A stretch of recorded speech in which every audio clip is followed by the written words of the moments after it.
നിയമസഭ തല്ലിപ്പൊളിക്കുന്നത് നമ്മൾ ലൈവായിട്ട് കണ്ടതാണ്. അതുപോലും സമ്മതിക്കാത്ത ആൾക്കാർ EDയെ ആക്രമിച്ചു എന്നുള്ള കാര്യം സമ്മതിക്കും എന്ന് തോന്നുന്നുണ്ടോ? ഒരിക്കലും സമ്മതിക്കത്തില്ല.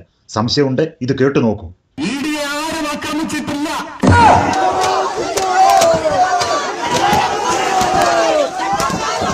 ഇതൊരു ആക്രമണമേ അല്ല.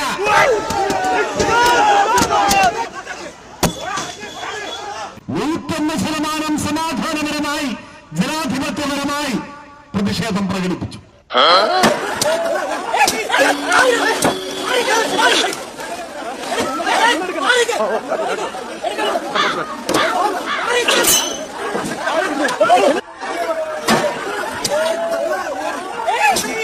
ആക്രമിച്ചു എന്നൊന്നും വലിയ വായിൽ പറയരുത്.